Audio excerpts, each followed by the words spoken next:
نحمده ونصلي على رسوله الكريم أما بعد فأعوذ بالله من الشيطان الرجيم بسم الله الرحمن الرحيم وذروا ظاهر الإثم وباطنه صدق الله العظيم اللهم صل على سيدنا محمد وعلى آل سيدنا محمد وبارك وسلم۔ معزز سامعین اعظام، قرآن کریم کی جو آیت کریمہ آپ حضرات کے سامنے تلاوت کی ہے، اس میں اللہ تبارک و تعالی نے یہ فرمایا کہ ظاہری گناہوں کو بھی چھوڑ دو اور باطنی گناہوں کو بھی چھوڑ دو۔ اگر کوئی انسان ایک گناہ محنت نیک اعمال کے کرنے میں کرتا ہے، اللہ کی عبادت کے انجام دینے میں کرتا ہے، تو یاد رکھنا کہ 10 گنا زیادہ محنت کی ضرورت اس بات پر ہے کہ وہ گناہوں کو چھوڑ دے، معصیت کو چھوڑ دے، اللہ کی ناراضگی اور اس کی نافرمانی کے جو کام ہیں ان کو ترک کر دے اور ان کو چھوڑ دے۔ اگر کوئی انسان نیک اعمال کرتا رہے اور نیک اعمال کرنے کے ساتھ ساتھ گناہ بھی کرتا رہے، اللہ کی نافرمانی کرتا رہے، تو نیک اعمال کرنے کی وجہ سے دل کے اندر جو نور پیدا ہوتا ہے تو گناہوں کی نحوست کی وجہ سے وہ انوارات ختم ہو جایا کرتے ہیں۔ جیسے کوئی آدمی آگ جلانا چاہتا ہے تو وہ آگ جلاتا ہے، دوسرا آدمی پھونک مار کر بجھا دیتا ہے، تو یہ آنکھ میچولی کا کھیل چلتا رہے گا، آگ نہیں جلے گی۔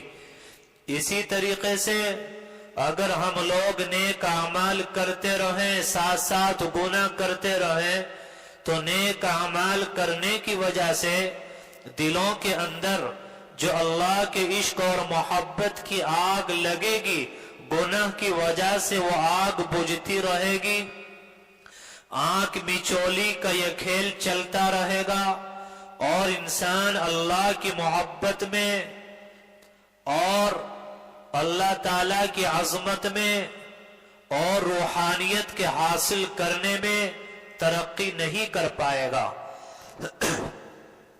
اگر ہم لوگ راہ سلوک میں اللہ کی محبت میں ترقی اور کامیابی حاصل کرنا چاہتے ہیں، اپنے دلوں کے اندر اللہ کے عشق اور محبت کی آگ لگانا چاہتے ہیں، تو ضروری ہے کہ ہمیں گناہوں کو ترک کرنا پڑے گا، گناہوں کو چھوڑنا پڑے گا، اور معصیت سے، اللہ کی نافرمانی سے ہم لوگوں کو باز آنا پڑے گا۔ آج ہمارے دل و دماغ کے اندر جو چین اور سکون نہیں ہے، ہر کوئی پریشان نظر آتا ہے، ٹینشن اور ڈپریشن میں نظر آتا ہے، تو اس کی اصل وجہ وہ ہماری گناہوں کی کثرت ہے، ہمارا گناہوں میں مبتلا ہونا ہے، اللہ کی نافرمانیوں کو کرنا ہے، کیونکہ انسان اس دنیا کے اندر گناہ کر کے، اللہ کی نافرمانی کر کے، وہ چین اور سکون کے ساتھ زندگی ہرگز نہیں گزار سکتا۔ دیکھیے، جب اللہ تبارک و تعالی کسی انسان کو ہدایت دینا چاہتے ہیں تو اس عالم اور کائنات کا ذرہ ذرہ وہ اس کے لیے ہدایت کا ذریعہ بن جایا کرتا ہے۔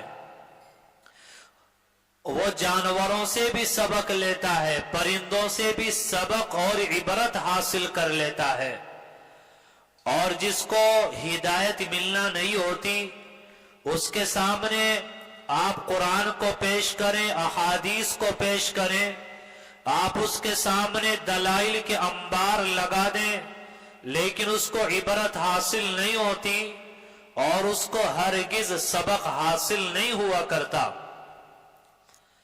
سبق حاصل کرنے والے وہ تو جانوروں سے حاصل کرتے ہیں، پرندوں سے سبق حاصل کرتے ہیں۔ ایک بزرگ فرماتے ہیں کہ خنزیر جو جانوروں میں سب سے گندا اور ناپاک جانور ہے، کہ میں نے اس سے یہ سبق حاصل کیا ہے کہ یہ جانوروں میں صبح سویرے جلدی اٹھتا ہے اور روزی کی تلاش میں نکل پڑتا ہے، کہ میں نے سبق یہ لیا کہ ہمیں بھی چاہیے ہم جلدی اٹھیں، اس رب کا نام لیں، اس کی اطاعت اور فرما برداری کریں، اور اس کی عبادت کرنے کے بعد ہمیں بھی چاہیے کہ ہم روزی کی تلاش میں نکلیں۔ فرمایا کہ اسی طریقے سے ہم نے بلی سے یہ سبق لیا ہے۔ آپ نے دیکھا ہوگا کہ جب بلی شکار کرنا چاہتی ہے اور کوئی چوہا اس کو نظر آتا ہے تو وہ آرام سے دبک کر بیٹھ جاتی ہے، نہ آگے جاتی ہے نہ پیچھے جاتی ہے، نہ دائیں ہوتی ہے نہ بائیں ہوتی ہے، وہ آرام سے بیٹھے رہتی ہے، اور جیسے موقع ملتا ہے وہ اپنے شکار پر قابو کر لیتی ہے۔ فرمایا کہ بلی انتظار میں بیٹھی رہی، مراقبہ کرتی رہی، آخرکار اس کو کامیابی مل گئی۔ اسی طرح اگر ہم لوگ یہ چاہتے ہیں کہ ہمیں اللہ کی محبت مل جائے، ہماری زبان میں اثر آ جائے، ہماری دعوت میں اثر آ جائے، ہمارے دینی پیغام میں اثر آ جائے، ہماری دعاؤں کا اثر بڑھ جائے اور ہمیں نیک اعمال اخلاص کے ساتھ ادا ہونا شروع ہو جائے، تو ہمیں بھی چاہیے کہ تھوڑا تنہائی میں بیٹھیں، مراقبہ کریں، اللہ کو یاد کریں، تھوڑی دیر کے لیے اللہ کو پکاریں۔ جب اللہ کو پکاریں گے اور دھیان اور توجہ لگا کر بیٹھیں گے، پھر اللہ کا نور آئے گا، اللہ کی محبت آئے گی، اللہ جلا بھنا دل نصیب فرمائیں گے، اور زبان کے اندر اللہ وہ اثر اور وہ تاثیر ڈالیں گے۔ آپ کسی کو دین کا پیغام دو گے، آپ کسی سے دین کی بات کرو گے تو اللہ زبان میں وہ اثر ڈال دے گا کہ آپ کی بات سن کر سامنے والوں کی زندگی کے اندر تبدیلی آئے گی اور بدلاؤ آئے گا، وہ نیک اعمال کی طرف آئیں گے۔ لیکن آج ہماری حالت یہ ہے کہ ہم لوگ تنہائی میں اللہ کو یاد کرنے کے لیے تیار نہیں ہیں، تھوڑی دیر تنہائی میں بیٹھ کر اللہ سے مانگنے کے لیے تیار نہیں ہیں، اللہ کے سامنے آنسو گرانے کے لیے تیار نہیں ہیں۔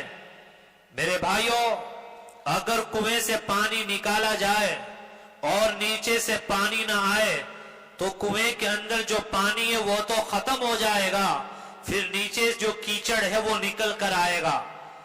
حالانکہ اوپر سے پانی کھینچا جاتا ہے، نیچے سے پانی آتا رہتا ہے تو آپ کو پانی ملے گا۔ اگر نیچے سے پانی آنا بند ہو گیا تو پھر نیچے سے کیچڑ آنا شروع ہو جائے گا۔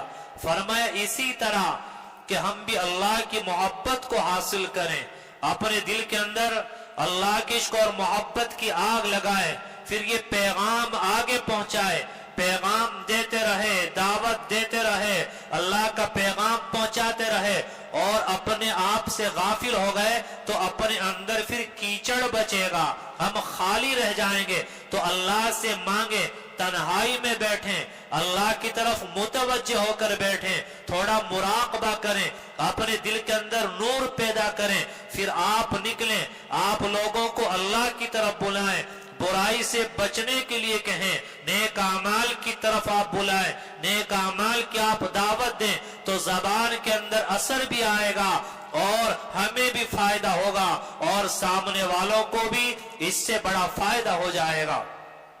حضور اکرم صلی اللہ علیہ وسلم نبوت ملنے سے پہلے وہ غار حرا میں جایا کرتے تھے، خلوت نشینی تنہائی ہے، وہاں بیٹھ کر انوارات حاصل کرتے تھے، پھر امت کو پیغام پہنچاتے تھے۔ ہمارے جتنے بڑے بڑے اکابر اللہ والے اولیاء اللہ ہیں، جن سے اللہ نے دنیا کے اندر بڑا انقلابی کام لیا ہے، آپ کسی بھی اللہ والے کی تاریخ اٹھائیں، آپ ان کی خانقاہوں میں جائیں، آپ ان کے کام کرنے کی جگہ جگہوں پہ جائیں آپ کو ہر جگہ خلوت گاہ نظر آئے گی، چھوٹے چھوٹے کمرے نظر آئیں گے۔ آپ کشمیر جائیں، کشمیر میں پہاڑوں کے اندر آپ کو غار نظر آئے گی، یہ فلاں اللہ والے کی غار ہے، یہ فلاں اللہ والے کی غار ہے۔ وہ وہاں کیا کرتے تھے؟ وہ تنہائیوں میں بیٹھتے، وہ اپنے لیے روتے، امت کے لیے روتے، وہ اللہ سے مانگا کرتے، وہاں بیٹھ کر اپنے سینوں کو نور سے بھرتے، دل میں آگ لگتی، پھر وہ امت کے پاس جاتے، وہ لوگوں کے پاس جاتے اور اللہ کا پیغام پہنچاتے، پھر سامنے والوں کی زندگیوں میں انقلاب اور تبدیلی آ جایا کرتی تھی۔ اس دنیا کے اندر ہمارے جتنے اکابر اولیاء اللہ، بڑے بڑے اللہ والے گزرے ہیں، آپ کو کوئی ایسا نہیں ملے گا جو خلوت نشینی نہ کرتا ہو، اللہ کے سامنے آنسو نہ بہاتا ہو اور تنہائی میں بیٹھ کر اللہ کو نہ مناتا ہو اور اللہ کی یاد کے ذریعے، مراقبے کے ذریعے اور ذکر کے ذریعے اپنے سینے کو نہ بھرتا ہو۔ آپ جائیں لال مسجد، حوض کے برابر میں تہ خانہ، حضرت مولانا الیاس کاندلوی رحمت اللہ علیہ کئی گھنٹے وہاں تنہائی میں بیٹھ کر مراقبہ کیا کرتے تھے، اور رمضان المبارک کے مہینے میں مرکز کے اندر ظہر سے لے کر عصر تک آپ بیٹھتے، ذکر بالجہر کرتے، آپ مراقبہ کرتے۔ آپ مہینے اور 2 مہینے کے بعد، بلکہ علماء نے لکھا ہے کہ ہر مہینہ دہلی سے چل کر رائے پور خانقاہ شاہ عبد القادر صاحب رائے پوری رحمت اللہ علیہ ان کی خدمت میں آیا کرتے۔ میرے بھائیوں، جب دل میں یہ آگ لگتی ہے اور انوارات آتے ہیں، پھر اللہ تبارک و تعالی زبان کے اندر اثر ڈال دیتے ہیں اور سامنے والے کو جو پیغام دیا جاتا ہے وہ دل پر اثر کرتا ہے، اس کی زندگی میں انقلاب آتا ہے اور تبدیلی آتی ہے۔ ورنہ کیا ہوگا کہ اگر ہم خود خالی ہیں تو ہمارے خالی ہونے کی وجہ سے صرف زبانی باتیں رہ جائیں گی اور اس کے اندر سے اثر ختم ہو جائے گا۔ دیکھیے، جگہ جگہ آپ کو پیٹرول پمپ نظر آئیں گے، وہاں جو گاڑیاں تیل لے کر آتی ہیں، پیٹرول لے کر آتی ہیں، تو ان گاڑیوں کے اوپر ہزاروں لیٹر، لاکھوں لیٹر تیل ہوتا ہے، لیکن بتلائیے گاڑی میں اوپر جو ہزاروں لیٹر تیل ہے، کیا اس گاڑی کے انجن میں وہاں سے تیل آتا ہے؟ ہزاروں لیٹر تیل ہے، لیکن خود پیٹرول پمپ پہ جائے گی، اپنے انجن میں کیا لے گی؟ تیل لے گی۔ تو معلوم ہوا مال اور مٹیریل کا ہونا الگ چیز ہے اور اس کا دل میں اتر جانا یہ الگ چیز ہے۔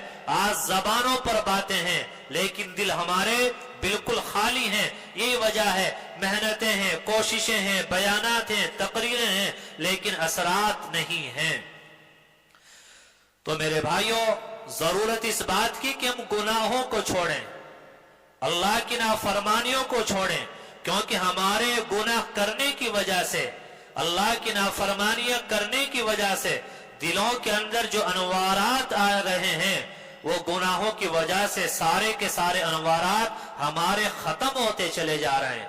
اس لیے ہمیں چاہیے 24 گھنٹے میں کم از کم 15-20 منٹ ہم ذرا تنہائی میں بیٹھیں، اللہ کو یاد کریں، تھوڑا مراقبہ کریں، اس رب کو پکاریں، اور دل میں جب آگ لگے، انوارات آئیں، پھر جائیں امت کے پاس، پھر پیغام پہنچائیں، امت کو دعوت دیں، اللہ کی طرف بلائیں، نبی علیہ السلام کی سنتوں کی طرف بلائیں، تو اللہ تبارک و تعالی زبان کے اندر وہ اثر ڈالے گا کہ جس تک بھی پیغام جائے گا وہ اپنی زندگی کو بدلنے کے لیے تیار ہو جائے گا۔ تو اصل گناہوں کو چھوڑنا ہے، اللہ کی نافرمانیوں کو چھوڑ دینا ہے۔ ایک مرتبہ ایک سائل نے ایک بزرگ سے سوال کیا کہ حضرت میں نماز پڑھتا ہوں لیکن نماز پڑھتے ہوئے بار بار وسوسے آتے ہیں، ادھر ادھر کے خیالات آتے ہیں، بڑی کوشش کرتا ہوں لیکن دل جمعی نصیب نہیں ہو پاتی۔ ان بزرگ نے فرمایا کہ دیکھو، جب اپنے ارادے سے ہم لوگ کسی چیز کو دیکھنا چاہتے ہیں، مثال کے طور پر یہاں ستون پر گھڑی لگی ہے، اب آپ گھڑی میں ٹائم دیکھنا چاہتے ہیں تو آپ کا ارادہ تھا گھڑی میں ٹائم دیکھنے کا، لیکن آپ کو یہ ستون بھی نظر آیا، برابر میں پنکھا چل رہا ہے یہ بھی نظر آیا، برابر میں جو لوگ بیٹھے ہوئے ہیں آپ کو یہ بھی نظر آئے، تو یہ سب دیکھنے کا آپ کا ارادہ نہیں تھا، آپ کا ارادہ گھڑی کو دیکھنے کا تھا، آپ نے اس کو دیکھا اور چیزیں بھی آپ کو نظر آ گئی۔ فرمایا اسی طرح جب ہم لوگ نماز پڑھیں، ہم اللہ کے سامنے آ کر کھڑے ہوں تو ہمارا ارادہ تو کیا ہوتا ہے؟ اللہ کی طرف دل لگانے کا، خیال جمانے کا، لیکن اس کے ساتھ ساتھ کچھ اور چیزوں کے خیالات اور وسوسے وہ آ جایا کرتے ہیں، اس سے گھبرانا نہیں چاہیے۔ دیکھیے نماز پڑھتے ہوئے ایک تو خیالات کا آنا اور ایک ہے خیالات کا لانا۔ تو خیالات کا لانا یہ تو بری بات ہے، لیکن خیالات کا آ جانا یہ بری بات نہیں ہے۔ جیسے ہی خیالات آئیں ہم ان خیالات کو ہٹانے کی کیا کریں؟ کوشش کریں۔ حضرت مولانا رشید احمد گنگوہی رحمت اللہ علیہ وہ فرماتے ہیں کہ جب آدمی نماز پڑھتا ہے اور طرح کے خیالات اور وسوسے آتے ہیں، وہ ان وسوسوں کو ہٹاتا ہے، خیالات کو ہٹاتا ہے، فرمایا کہ اللہ تعالیٰ اس کی نماز کا اجر بڑھا دیتے ہیں، کیونکہ اس کی ڈبل محنت ہو رہی ہے، ایک تو نماز پڑھنا، دوسرے نفس اور شیطان کا مقابلہ کرنا، تو اللہ تبارک و تعالیٰ اس کی نماز کے اجر کو بڑھا دیا کرتے ہیں۔ ایک مرتبہ ایک شخص نے حضرت مولانا مسیح اللہ خان جلال آبادی رحمت اللہ علیہ ان سے عرض کیا کہ حضرت میں نماز پڑھتا ہوں اور پوری کوشش کرتا ہوں دل جمانے کی، لیکن دل جم نہیں پاتا، طرح کے خیالات اور وسوسے آتے ہیں، اور ہر مرتبہ نماز پڑھنے کے بعد یہ خیال دل میں آتا ہے کہ جیسی نماز پڑھنا چاہیے تھی میں ویسی نماز نہیں پڑھ پایا۔ تو حضرت نے فرمایا کہ بھائی یہ خیال تو اچھا ہے، کیونکہ اگر آپ نے نماز پڑھی یا آپ نے کوئی نیک عمل کیا اور آپ کے دل میں یہ بات آ گئی کہ جیسے نماز پڑھنا چاہیے تھی میں نے ویسے نماز پڑھ لی، جیسے نیک عمل کرنا چاہیے تھا میں نے ویسے نیک عمل کر لیا، فرمایا کہ یہ تو تمہارے ماتم کا دن ہوگا، کیونکہ نیک عمل کرنے کے بعد بڑائی کا دل میں آ جانا، نیک عمل کرنے کے بعد اطراحٹ کا شکار ہو جانا، فرمایا کہ یہ تو انسان کے زوال اور پستی کی طرف اشارہ کرنے والی چیز ہے۔ یعنی نیک عمل آپ نے کیا، تب بھی اللہ سے آپ ڈرتے رہیں، اے اللہ آپ ہی نے نیک عمل کی توفیق دی ہے، آپ ہی اس کو قبول کرنے والے ہیں، آپ کی شایان شان، ہم آپ کی عبادت ہرگز نہیں کر سکتے۔ تو ہمیں اپنی یہ سوچ بنانا چاہیے۔ ایک مرتبہ حضور اکرم صلی اللہ علیہ وسلم کی خدمت میں ایک صحابی حاضر ہوئے اور عرض کہ یا رسول اللہ آپ مجھے کوئی نصیحت فرما دیجئے۔ تو نبی علیہ السلام نے فرمایا لا تغضب، کہ غصہ نہ کرنا۔ انہوں نے دوبارہ عرض کیا، آپ نے پھر یہی فرمایا کہ غصہ نہ کرنا۔ تیسری مرتبہ عرض کیا یا رسول اللہ نصیحت فرما دیجئے، آپ نے فرمایا لا تغضب، کہ غصہ نہ کرنا۔ دیکھیے غصے کے تعلق سے یہ بات یاد رکھنا چاہیے، امام شافعی رحمت اللہ علیہ نے فرمایا کہ جس انسان کو غصے کی بات پر غصہ نہ آئے تو وہ انسان نہیں ہے بلکہ وہ تو گدھا ہے، کیونکہ اگر غصہ نہیں ہے تو آپ اپنی عزت کی حفاظت نہیں کر سکتے، آپ اپنے مال و دولت کی حفاظت نہیں کر سکتے۔ غصہ تو ہونا چاہیے، لیکن غصے کی حد کیا ہے اور اس کی حدود کیا ہیں، غصہ کب کرنا چاہیے، غصہ کیسا کرنا چاہیے اور غصہ کتنا کرنا چاہیے، یہ تمام تر چیزیں یہ اللہ والوں کی صحبت میں رہ کر یہ تمام تر باتیں سیکھی اور سکھائی جاتی ہیں۔ دیکھیے ہمارے گھروں کے اندر کپڑوں پر استری کرنے کے لیے پریس ہوتی ہے، آپ نے دیکھا ہوگا کہ پریس کے اوپر نمبر ڈلے ہوتے ہیں، 1 نمبر 2 نمبر 3 نمبر۔ اگر کوئی باریک کپڑا ہے تو پریس 1 نمبر پر گرم کریں اور اس کپڑے پہ آپ پریس کریں، کوئی میڈیم کپڑا ہے تو پریس کو 2 نمبر پر کریں، اور کوئی سوتی کپڑا ہے تو پریس کو آپ 3 نمبر پر کریں۔